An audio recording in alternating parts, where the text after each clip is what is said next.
Creating a personal brand. Okay, so now we're going to talk a bit more about the interesting stuff, the differentiating factors that will help you to become a top blogger rather than just a blogger. One of the options available to you here then is to create a personal brand. This basically means that you're going to put yourself at the forefront of your branding and messaging, and you're going to become a living advocate and example of the lifestyle you're living. This isn't 100% necessary to run a top blog. But if you think about the biggest blogs on the web that aren't owned by massive companies, then you'll realize that the personality of the owner is often front and center. I Am Alpha M, Strength Camp, Smart Passive Income, The 4-Hour Workweek, Matthew Woodward, Brain Pickings, The Art of Manliness, Nerd Fitness, Mark's Daily Apple, Heidi Cohen, etc. Having a personality attached to a blog makes it much more relatable, much more interesting, and much more trustworthy. When you read a blog that is run by an actual person who is happy for you to see their face, you can feel as though you almost know that person. That way, you're more likely to trust their opinion and to feel as though they are talking right to you when you read their comments. Likewise, you can enjoy a bit of the voyeurism that comes from getting a glimpse into someone else's life, and you can live vicariously and see what their lifestyle must be like. Reading about fitness on a generic blog is detached, and you have no reassurance that the person writing cares about you, that they practice what they preach, or that what they preach even works. But if you're reading the blog of a guy who lives the life he promotes, who is in fantastic shape, who looks confident and attractive, and who is friendly and outgoing, then suddenly they become a walking advert for the ideas and lifestyle they recommend. Suddenly, you want to listen. Creating a personal brand also opens up a lot more marketing opportunities and makes a lot more sense when it comes to Instagram, etc. So how do you do it? Step 1. Invest in your most important brand. In life, your name is your most important brand. Now, that is also going to be true in an even more literal business sense.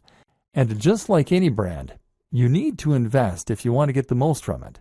In other words, you need to practice what you preach, and you need to show that you are someone worth listening to. If a tramp came up to you and started giving you advice, would you listen? No. Likewise, if a regular-looking guy or gal came up and gave you advice, you might likewise not be all that inclined to listen. We listen to people who seem to have it all together, and so you need to try and present that face to the world. This means that you need to start thinking about how you come across. If you don't normally spend any time looking after your health and fitness, then you need to start doing that and hitting the gym. Likewise, you can start thinking about your clothes a little more and giving yourself a little more time to shave, to clip your nails, and to moisturize. Spend a bit more money on your clothes. This might mean you need to own fewer items of clothing, but it is much better to have a few very impressive items than it is to have a lot of junk. Make sure that your clothes fit well. All this might sound small, but if you are creating YouTube videos or posting images to Instagram, then people will unconsciously pick up on that night's watch and the high-quality fabrics you're in, and this will give what you're saying more weight and more credibility. Instagram is a great place to focus on how you're going to create an image for yourself. Instagram is all about making life more artistic and more exciting than it is. So make sure you are taking photos of the things you're doing that are relevant to your brand, and to make sure that you're playing with angles, lighting, and filters in order to make them more dramatic and desirable. Again, take a look at what the top people in your niche are doing. How are they selling the lifestyle?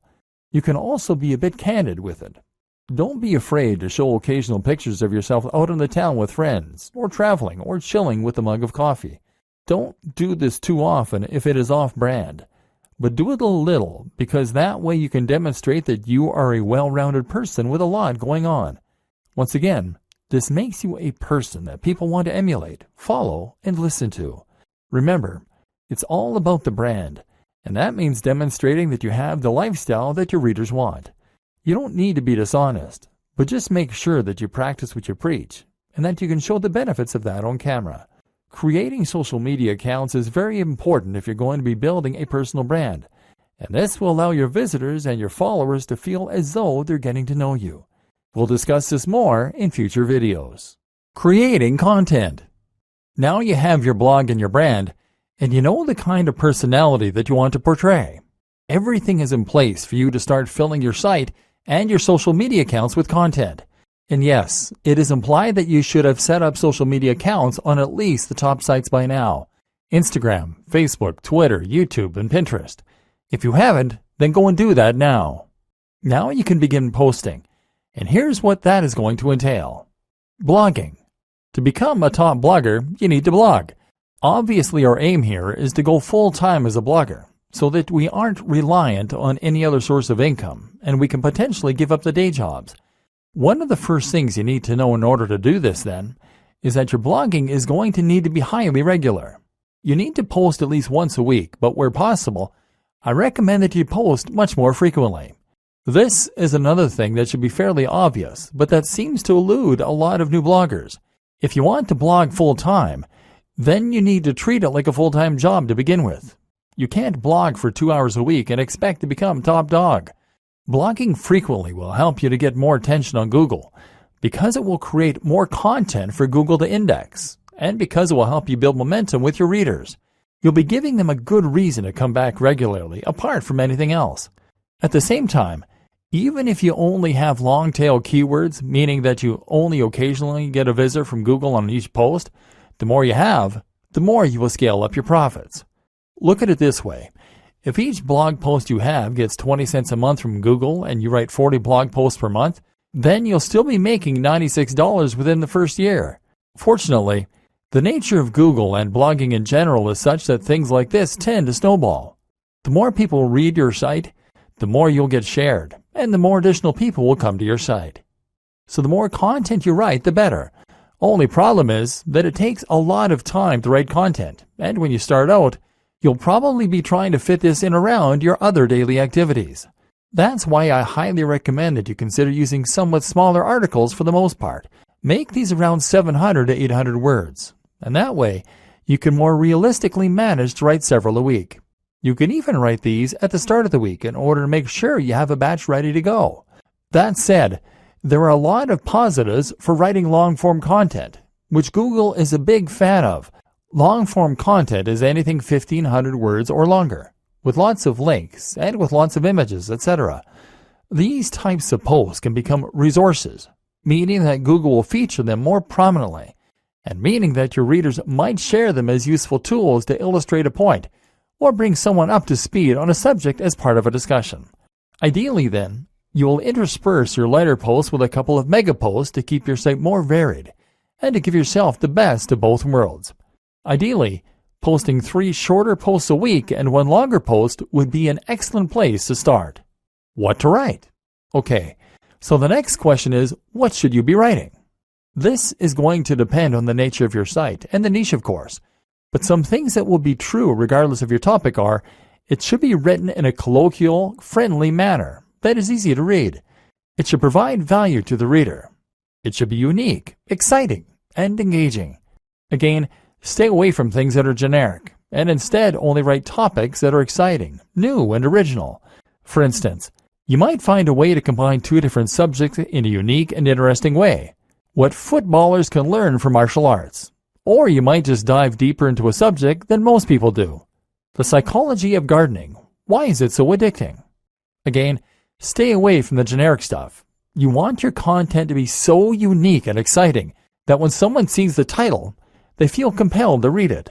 Treat each post like a product, and put all the same care and time into it as you would with any other product. Social media posting. That's how you will keep your blog alive with content. So now what about your social media? How will you fill this with interesting new posts and make sure that the people want to keep reading? The first thing to consider is that once again, your content needs to be regular. There is nothing worse than a completely dead social media page, and this will absolutely drive people away from your brand. A tip to help you keep the content flowing is to write posts in advance and schedule them using a tool like Buffer, as well as to consider creating synergy between your social media accounts with a tool like IFTTT. IFTTT will make it so that you can ensure all future posts to Instagram with a specific hashtag will also be posted to Twitter, for example, thereby ensuring a steady flow of content on both channels, even though you're only creating media for one of them. If you are creating a personal brand, Then this allows you to post about your day, and hopefully you'll find that inspiration strikes regarding when you can post and what you can say. Using your mobile phone will help a lot here, as you always have them on us, and so it should be easier to pull them out to snap a photo of your workout, of what we're eating, or of where we're traveling. This way we are bringing our audience along with us throughout our travels and our routine, and thereby promoting the brand and our lifestyles. Of course, you also want to share the content you create, and you can do this directly through WordPress. Another tip: don't be afraid to post old content that you made a while ago. This is a great way to get people to see posts they might have missed, and to make more use from your evergreen posts. This is also something to keep in mind when you're posting seemingly into the void and no one is reading your work. While you might not be getting any feedback now, it doesn't mean those same posts won't get read in the future. Again, the most important thing to do is to provide value of some sort. The way you do this will vary from social media platform to social media platform. On Twitter, the most common way to provide value is with entertainment, humorous or interesting snippets relevant to your niche. On Facebook, it's a good idea to share content that you find interesting and that your audience might as well. Look at Facebook pages like LAD Bible or IFL Science for a good model of how this works. If you post a lot of interesting things and your branding is clear, people will follow you just to stay updated. And finally, on Instagram, the best way to provide value is by offering inspiration by letting people live vicariously. This is why people like to see pictures of people doing yoga against sunrises on the beach, or working in cafes in suits. Is it narcissistic? Maybe, but it's what people want to see, and it can work wonders for your brand.